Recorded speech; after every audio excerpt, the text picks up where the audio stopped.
Hi, you're listening to Childless and Moving Onward. This is the place where we talk about thriving in life when you're a woman who is childless, not by choice, regardless of the road that brought you to childlessness.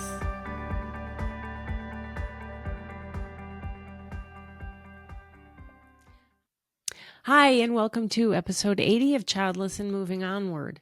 I'm Gail Miller, your host, physician, life coach, and speaker, and also childless not by choice.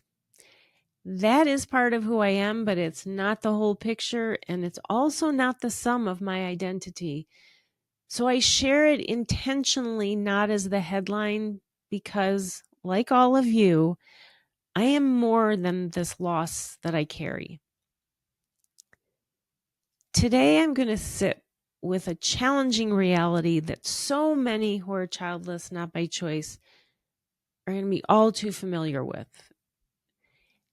And that is that the pain of not having children doesn't just stay in that one part of your life. Over time, that pain can turn inward, and it shows up as self-blame. But not only about being childless, it's self-blame about everything. It's definitely a hard conversation, but it can also be freeing, because saying it out loud is the first step to letting go of the grip that this has on you. When motherhood doesn't happen, not because of a lack of desire, but because of circumstances that you didn't ask for, it brings a unique type of grief. It's a multi-layered grief. It's for the child that never arrived. It's for the version of yourself that you imagined being but never will be. It's for the future you planned, the milestones you dreamed of experiencing, and even the place that you thought you'd hold in your family or community. But what makes it heavier is the silence around it. Society doesn't recognize this loss in the same way. Instead, many of you, and myself included, hear comments that minimize or shift responsibility back onto us. Maybe you waited too long. You should have done things differently. There are other treatments to try. I know someone who, and then fill in the blank with either some snake oil fake treatment or one that is real but is so out of the realm of your possibilities. Or maybe you've heard, maybe you spent too much time on your career, or for those who are single, you're too picky. Even unintentionally, those words convey the message that you are to blame. And that sense of blame starts to bleed over into other areas of your life. Even outside of the blame, we end up placing on ourselves for being childless. Blaming yourself for not having children is just a start. If I had made different career choices, if I had taken better care of my body, maybe it's just something wrong with me. Maybe I did something to deserve this. I mean, these are the things we end up saying to ourselves. But as I just said, self-blame doesn't stay neatly confined to childlessness. Slowly, it seeps out into every corner of your life. You start shouldering blame in places that have nothing to do with children. And like the blame around being childless, the blame that extends past it is not something you deserve. So what does this look like? Well, a friend cancels plans. You think, I must have said something wrong. Work feels overwhelming. You tell yourself, I'm just not capable enough. You're tired or sad, and what do? You whisper to yourself, why can't I handle life better? the pain creates an internal script that says, if something hasn't gone right in my life, it must be my fault. Now, as awful as blame feels, helplessness feels even worse. And psychologically, blame can actually feel safer than helplessness. If we believe something is our fault, then we can imagine that we have some control over it. And so that tricks our brain into thinking, if I caused this, maybe I can fix it or do something to prevent more of it. But here's the trap. What starts as an attempt to make sense of childlessness becomes this global self-blame. Suddenly, the narrative in your head becomes, if I couldn't achieve this one dream, maybe I'm failing in every part of my life. So instead of containing the grief rewrites your whole identity. And of course, wherever self-blame is, along comes shame to keep it company. And shame whispers, you're broken. You're not good enough. Nothing you ever do will be good enough. Childlessness is often a silent grief. There's no broad cultural recognition, no casseroles anybody's going to bring to your home, no Hallmark sympathy cards, and no Hallmark show, right? No Hallmark made-for-you movie. That silence reinforces your own belief that this pain must be yours alone to deal with. And by extension, it also reinforces the idea that it's your fault. My own story of blame stemmed from the messages that I internalized about my childlessness. One being that my career was too important. Well, in reality, it became more important as the years went by and I didn't have a child. Or that I deserved it because of something I did. I didn't know what it was, but this message was one I'd heard so often over and over again that I started to believe it and I lived it. And then it morphed into me blaming myself for anything that went wrong in my life. So how do you stop carrying the blame for everything? It starts with noticing the pattern. So first, pay attention to your thoughts. Catch the ones that aren't helpful to you and that aren't true. Now, we're so used to blaming ourselves and saying this that sometimes it can take a long time. It's hard to recognize that it's not true. So when you think these things, the self-blame for anything, really sit with it and ask yourself, is this really, really, really true? The moment that you blame yourself for something, like a bad mood in the room or a work delay, stop and ask yourself, am I really responsible for this? Or is this my pain trying to speak through self-blame? And really sit with it and take the time to question yourself. Am I really responsible for everybody here being cranky at work or whatever it is? Am I really responsible for this?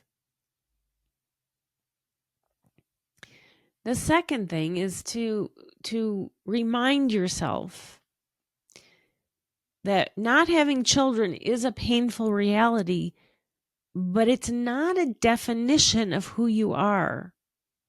Tell yourself that being childless is something you experience and not everything that you are. Challenge the control trap. Life isn't a direct formula. Childlessness is not the result of being careless, unworthy, or unlovable. It's typically the result of circumstances no one could have changed. Remember, it's typically the result of circumstances that were in front of you that were a choice between making a decision between two not good things. Let go of trying to control everything. That's hard, but it untangles the blame. You are not to blame because you don't have children. Again, for most, if not all of you, the road to this point was one that you took that gave you this unpleasant outcome versus this unpleasant outcome. You had to make a decision between the two. Do I continue with fertility treatments that are absolutely horrible for me physically, mentally, emotionally, financially, and are not successful? Do I go through that misery, or do I go through the misery of deciding I cannot put myself through that again? Do you go through the very difficult situation of having, let's say, a partner who decides, yeah, I don't want to have kids. I may have said so before, but I changed my mind. Do you stay with this person who you love in this situation that's not what you wanted? Or do you leave this person and maybe not have a good relationship with someone else and have children? Or maybe you still can't have children. Every single one of you has situations like this. Do I worsen my chronic disease, my chronic health issues, and then have a child that I may not be able to take care of, or that I'm even sicker with because I've harmed myself and taken my chronic illness and made that worse? Or do I make the decision not to have a child because otherwise I'm going to be sick? And now I'm living my life without a child. None of these were good choices, good options. So you're not childless because you did something wrong. And the next thing is to start to replace this self-blame with compassion. Instead of, it's my fault, try, I'm carrying my pain and I'm doing my best. Instead of, nothing works out for me, try, this part of my story hurts, but I still have worth and purpose. Picture your self-blame. Picture it as a heavy package you carry. Now look at what you put in there over time. You have this package, heavy package. And inside it are these smaller individual packs of things. It started with packing the blame you place on yourself for being childless. Look at what else you carry in that big package. The blame you added, the little pack of blame you added for being a bad friend. The other pack in there of blame for being a bad daughter. Another for being a difficult colleague. Another for just an overall failure at life, because so many of you think that's the truth. Because you didn't become a mom and all you can see with the rest of your life now is I'm a failure at everything. But they don't all belong to you. I mean, most of these individual packs, if not all, are not yours to carry at all. And every time you recognize self-blame when it arises, you get to think about each of those individual packs and take one out at a time. Set it down and then kick it away from you because it's not yours to keep. It wasn't yours in the first place. Think about how things might change if you stopped blaming yourself for everything. What if missing being a mom didn't turn into a story about failing in other areas of your life? The reality is, not having children doesn't mean you failed. And any problem in your life or issue around you means nothing about your worth. As I near the end of today's episode, I want to leave you with a question to carry you into your week. Where am I blaming myself for something that isn't actually mine to own? If you can pause in those moments, notice that pattern and offer yourself compassion instead of blame, then you're already beginning to break the cycle. You are more than your pain. You are more than your childlessness, and you are absolutely not to blame for everything. Be kind to yourself and release what isn't yours, including self-blame. And remember, you are enough. Okay, that's all for today. I'll be back with you next week. Thanks for listening to Childless and Moving Onward. I hope this episode was helpful to you. If you liked what you heard, you can get more help from me with my guide, Steps to Overcome Self-Doubt and Feel Worthy When Being Childless Isn't by Choice. Click on the link in the episode notes, or you can find it on my website, pathonward.com. Until next week, thanks again for listening.